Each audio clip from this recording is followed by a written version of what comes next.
Hello, good evening everyone. It's lovely to be here. I love the stage. Not cleaning it. I was, can you hear me? Yeah. I don't know if you see on like the side of the mic or the top, as in like where you need to talk into it. Try the side, I don't know if it's louder. Hello. Is it the top? Talk into it, talk into it. Hello. There we go. Thank you. That's my sexy voice. So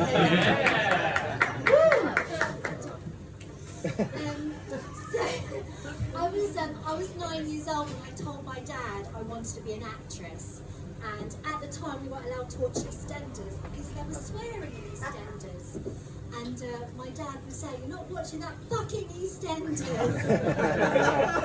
Dad's hilarious. I said, "All right, Dad, calm down. Put 10p in the dog."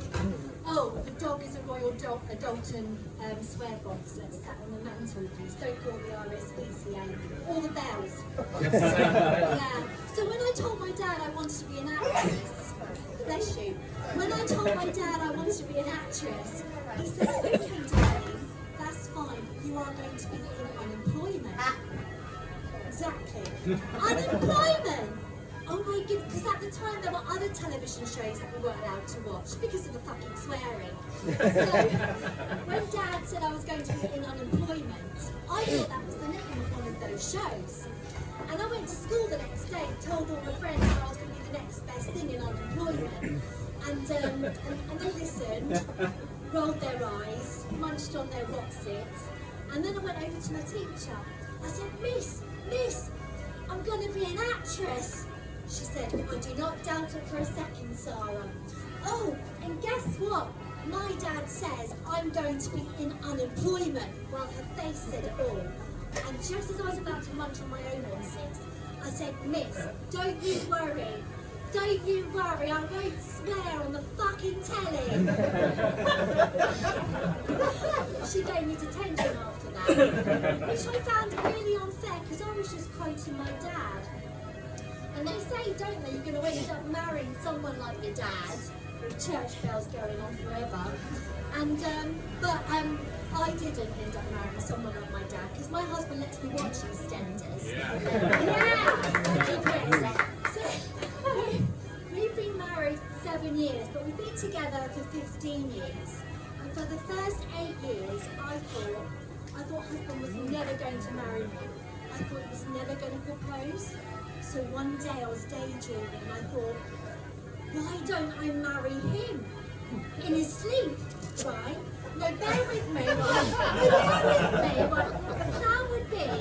The plan would be, I'd wait for him to be fast asleep. Now he claims he's not a deep sleeper, that most men do fear. Well, you don't look fat in that dress. So I would wait for him to be fast asleep, and then I would sneak all the wedding guests into the bedroom. I'd say, "Shh, think of Bjork, oh so quiet. And then I would bribe the vicar, or get him drunk, tomato, and I'd hire a ventriloquist to say those words, "I do." And then when the ceremony was done, I'd wake up husband, let him process the situation, tell him how I was feeling, romantic and spontaneous, and I didn't want to wake him because that's rude. He'd be like, "Baby, spontaneous? There's 50 wedding guests in the bedroom. 9 bridesmaids. Are you being greedy? Orgy! Oh, he's so sweet. So anyway, he did end up marrying me, which makes him as crazy as me. And I said to him, husband, because that's his name. I said, husband, I love us being married because I feel like we're a team, a unit. And ever since then, he's been calling me wardrobe. Wardrobe? Oh, I'm just as confused as you are. He said, wardrobe. Apparently it's opened many doors. When we were trying to figure out, it was coming up for our 7-year wedding anniversary, we were trying to figure out, what did we buy each other for 7 years? Now, husband said a miracle. I couldn't find it on Amazon, but what we did discover, right, in America, 7 years means copper. Copper! Wow! Imagine my surprise on the morning of the 3rd of June 2024, put that in your diary, it could be a bank holiday. Imagine my surprise, and I walk down the stairs on our wedding anniversary, and I go into the bathroom, and there's a policeman in the shower. And I say, "Hello officer, are you pleased to see me, or is that your tradition?" And do you like your helmet? I'm really saying this, because this is my story. Yeah, anyway, we had a cracking wedding day. It was cracking. We got married at Cherrybury Farm. Do you know where Cherrybury Farm is? Some of you do. So those of you who don't, it's in Welling Garden. It's just outside Welling Garden City, Cherrybury Farm, and it's where you chew berries. And but you can also get married there as well. So that's nice, isn't it? It's nice. So married there. Yeah, but we had a cracking day. Husband was awake for most of it, and the vicar was drunk for all of it, and the bridesmaid, bloody sex addicts they are. But I love love. Who loves love? Yeah. Anyone watching Love Island? No.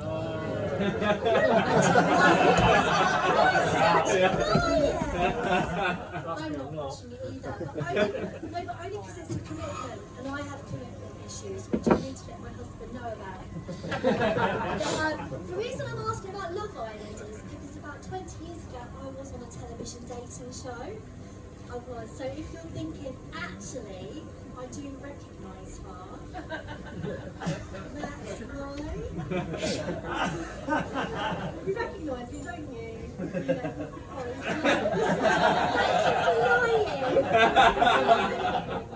No, but seriously, I did get recognised last week in Welling Garden City. This guy, he was so sweet.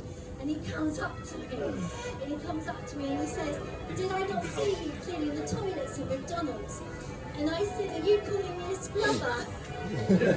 See, some people are rude. But he liked his selfie. Well, the show I was on, it wasn't Love Island. It was called, surprise, it was called Love on a Saturday Night, and it was hosted by Davina McCall, who is lovely. She's so lovely, guys. Such a bitch. Such an absolute. She's not a bitch. She really is nice, by the way. Does anybody remember the television show Blind Date? Yeah. Oh, I'm not the oldest here, though. Okay, so Blind Date, we had the format. We had a guy behind a screen, 3 girls on the other side of the screen, and the guy just had to ask the girls questions before deciding which girl is going to take on a date. Things were so much more innocent then, weren't they? None of this being naked malarkey. Although I was naked when I watched Blind Date. I think it was my birthday.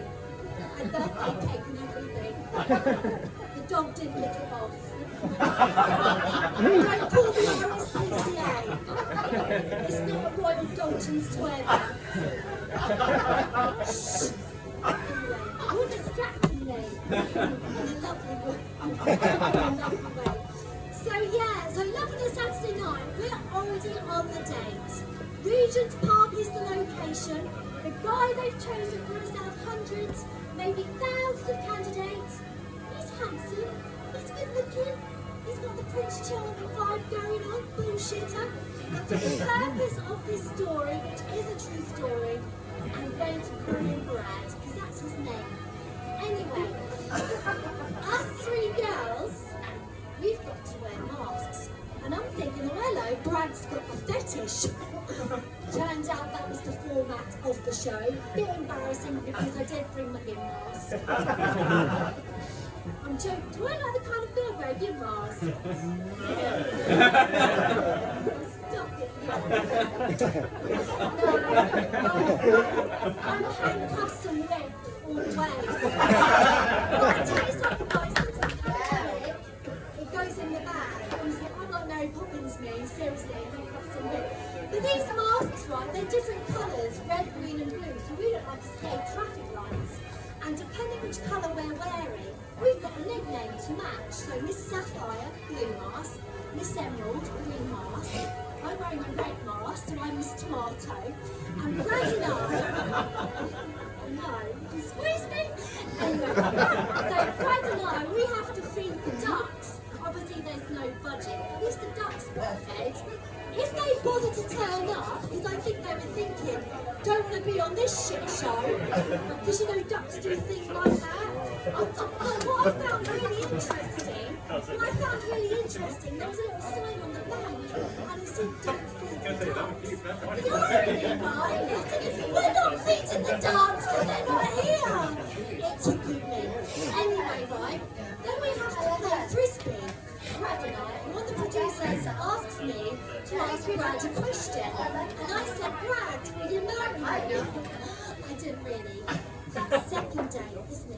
Yeah. So I said to Brad, it's a question that's always on my mind, and I'm always thinking, why is it on the chase?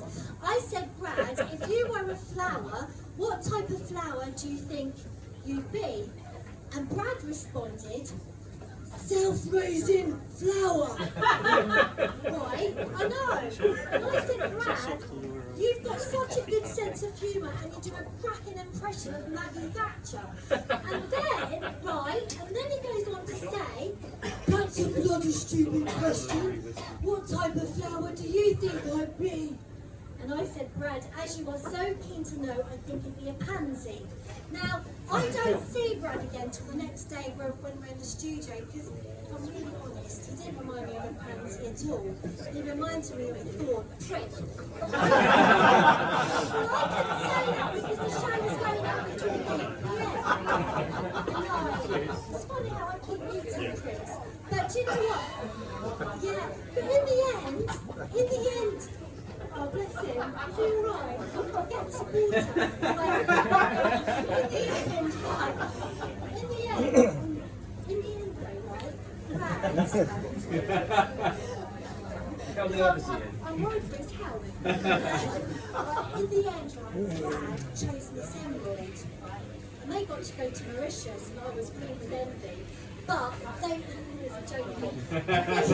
That's great. But the good thing is they did live happily ever after, separately. And I am now married. Obviously I didn't marry Brad, I ended up marrying my husband. But I wish Brad well, and I hope he does find love when he comes out of prison.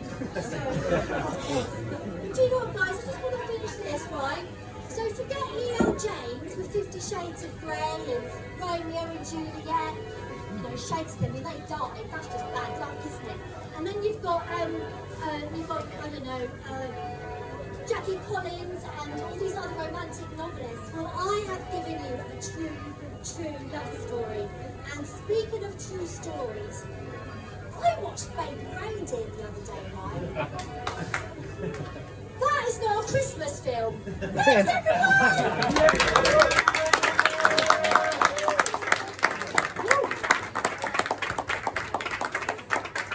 One more time for Sarah.